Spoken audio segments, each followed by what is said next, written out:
It's interesting to reflect on the geographical balance. Jack coming from Massachusetts, we're now going to switch to the West Coast, and a California native, our Vice President, Tom Gow.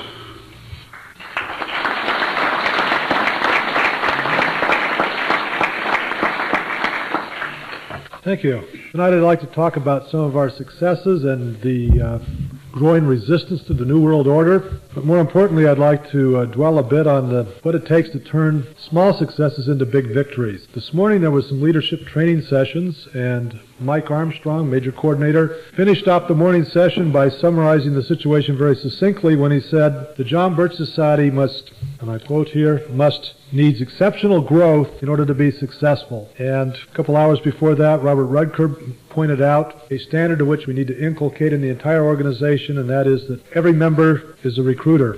It's kind of interesting, by coincidence, I pulled this quote out of the October 1959 bulletin in which Robert Welch addressed that same situation. And he said in that bulletin, he says, "And in this bulletin, for the first time, we are asking all of our present members to make the recruitment of additional members an important part of their work in a specific undertaking for the month." The society was a little less than 1 year old at that time. And he went on to say, "We have now acquired the early experience, established a small but sound base, and reached the season for expansion to be in order." From my position, we have a lot of the programs and systems in place, and the training that we're seeing now, and the staff in place, that we can think realistically in terms of a major expansion, and I'm suggesting that we ought to make 1998 the year that begins. It'd be interesting to look and see, though, where are we getting the members at the present time that we've been attracting.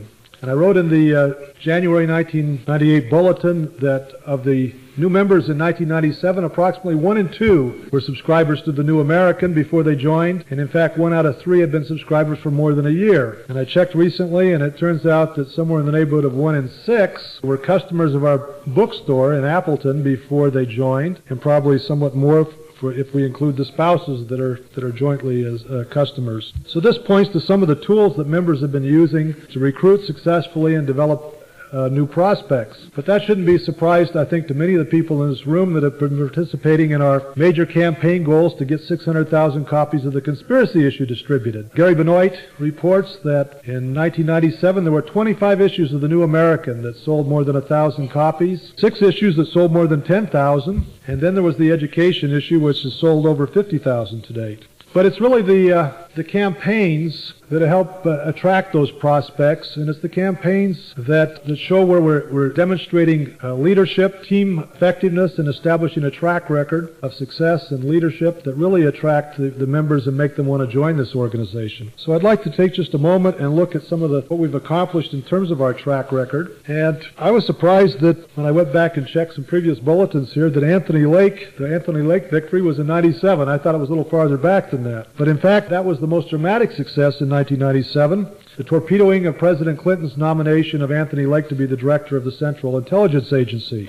And although no official credited the John Birch Society with that success or for Lake's decision to withdraw, there can be little doubt that we were a major factor in engineering Lake's defeat. Supported by articles of the New American, which were posted on our JBS website and which JBS members used to begin writing letters to Congress and publicizing the evidence that Lake was, at a minimum, a blatant security risk, that's what started the groundswell. Offering Lake as the top spot on the CIA was irresponsible, to say the least. Yet without the mounting volume of protests precipitated by members of the John Birch Society and by subscribers to the New American and some of our staff that got interviews on talk shows, it is unlikely that the Senate would have had the backbone to seriously question an establishment-anointed nominee, even with Lake's sordid record. Despite President Clinton's claim of undying support for Lake, a good bet is that he asked Lake to withdraw because Clinton just couldn't take another scandal at that time. And there was mounting pressure in Congress that was looking towards a further investigation of his record. What made the victory especially sweet was the fact that the establishment media had risen in force to come to Lake's defense. Editorial after editorial attempted to intimidate Congress by assuring the public that Lake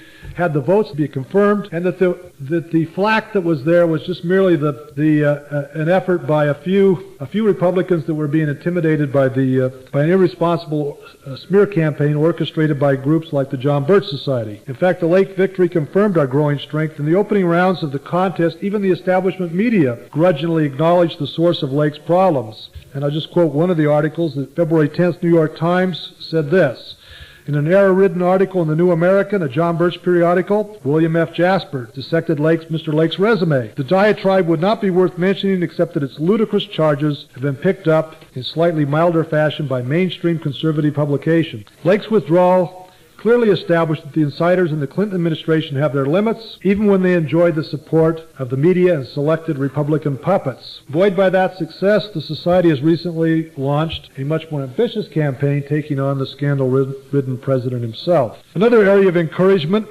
is our decades-long campaign to get us out of the United Nations. It may seem to many members that our 35-year-old campaign is still running uphill, but the cumulative results of efforts are very much evident in the growing stiff opposition in Congress. Jack McManus reported this afternoon on his conversations with Ron Paul and how Ron Paul's bill to get us out of the United Nations has 5 more co-sponsors, which he attributes to the actions of the members of the John Birch Society. We point with great satisfaction to the prize bill that Ron Paul introduced, the amendment to the State Department authorization bill on June 4th, where there were 54 votes to get out of the United Nations. The first time there was a recorded vote, the first time there was a vote in the House of Representatives to get us out of the United Nations. And we thought it was significant at the time, but apparently the establishment press thinks it's significant as well. In this December 22nd issue of the Christian Science Monitor, it refers to a Congress where Democrats, with help from a minority of Republicans, defeat the usually automatic fast-track authority. A House resolution to pull the U.S. out of the United Nations wins 54 votes, including that of Republican Whip Representative Tom DeLay of Texas. And conservatives are increasingly restive about the term sovereignty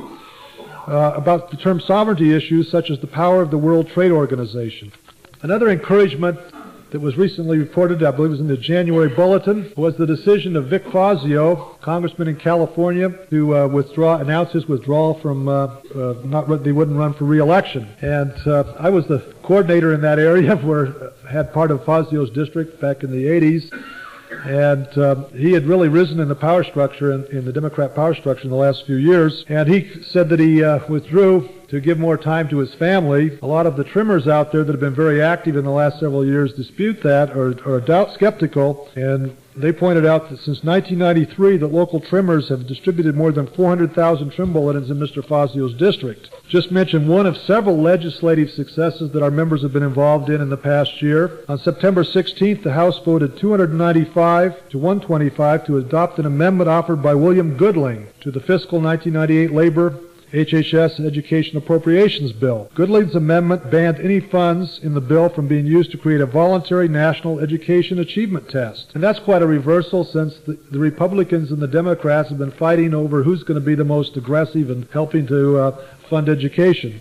We had a healthy spurt of growth in 1994, and things looked like they were going to spiral upward, and then 2 things happened that slowed us down somewhat. One was the Oklahoma City bombing in April of 95, and the other was the election of the Republican Congress that a lot of people sat back and said, hey, the Republicans are in now, they're going to take care of things. And we said not so from the very beginning. In fact, we said this guy, Newt Gingrich, is not a conservative, and we had a number of people that were kind of irritated with us at that time. Says, don't you hear all the liberals say hate him and everything? He must be a conservative.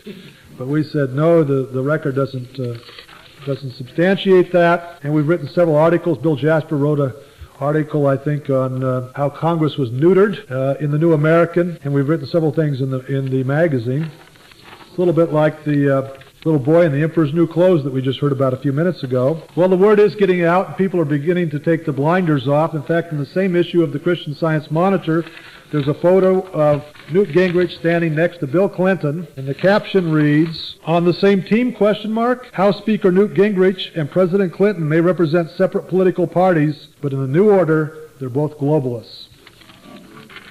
Well, that information's getting out, and we've taken a lot of the fear out of people on the Oklahoma City issue by all the information that we published. And we set the stage for another burst of growth, and these gains provide an encouraging foundation on which to build in 1998. We've reported frequently on the growing influence that we have had in the talk radio, and that was evident particularly in the Anthony Lake situation. But there's an example here to show that is, if anything, is deepened. Recently, we received an urgent message at our home office. The program director for a talk show called in, and we get those all the time, and we don't always know who's who there and whether we're talking on a station that reaches 12 people or 12 million. But this was a program director for Barry Farber, who is very popular in the Northeast. And Farber wanted somebody to get on his show. He wanted to interview a JBS spokesman on the subject of the accusation from callers that the UN was taking over our national parks. And William Norman Grigg happened to have written on that subject, and he jumped on the phone. And Barry was somewhat skeptical of the UN threat at the beginning, but as Mr. Grigg went through the agenda step by step, he saw how it worked, and he considered our position to be reasonable. In fact, he presented it to the audience as the authoritative source and perspective on what's going on. We were actually viewed as expert witnesses on the subject, and in a moment of enthusiasm, Barry commented to the effect that the John Birch Society makes house calls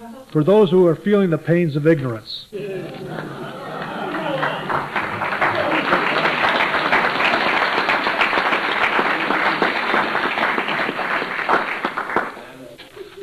I'd like to wrap up with some inspiration from some pertinent words from our founder. In the July 1963 bulletin, Mr. Welch discussed the point that there were really a lot of people that were willing to give their lives for something that they believed in. But as he pointed out, says the even greater test, however, lies in giving one's life piecemeal, patiently and resolutely, day after day, throughout year after year, to the service of the same ideal for which a quick death in the midst of dramatic fanfare or to the sound of martial music would be far easier. We need heroes who are willing to die literally, driven against the wall by the bayonets of a brutal enemy, and it may well be that this need of the spirit will become an extensive demand on the flesh before the turmoil ahead of us is ever settled. But he went on to say what we need is far more is those who will live constantly for the same cause under all of the impalpable harassments, and boy, he used a few big words in those days, Lilliputian poisoned arrows, which are the usual weapons of the enemy we fight in this unceasing war.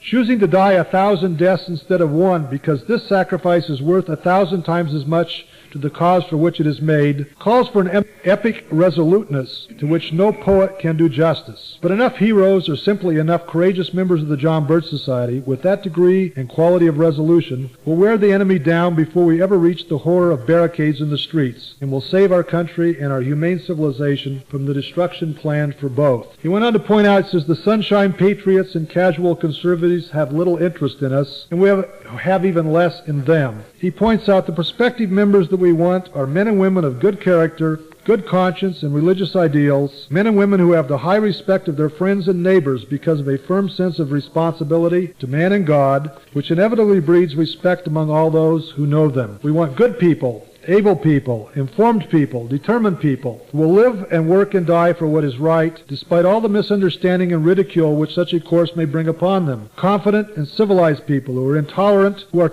are tolerant of all honest opinions and purposes of others, but eternally intolerant of hypocrisy and cruelty and all the faces of evil. We want men and women of all races and religious creeds who believe in the dignity and freedom and responsibility of the individual, who are aware of the follies and crimes of collectivist tyranny, and who are dedicated to man's divinely inspired, ages-long, often frustrated, but ever-recurring dream of making us a better world.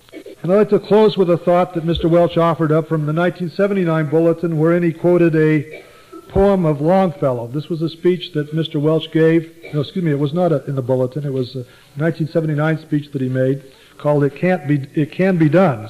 He quotes Longfellow as follows. This was his exhortation to the American people. He says, humanity, with all its fears, with all the hopes of future years, is hanging breathless on thy fate. And Mr. Welch observed, it says, which should mean and must mean to all present and future members of the John Birch Society that the task we are tackling is to save not only our own freedom, our lives, and our country, but the so laboriously and painfully acquired, once wonderfully great and humane civilization that we had inherited. And the title of this speech, which proclaims our unwavering determination, our confidence, and our purpose, is that it can be done. Thank you very much.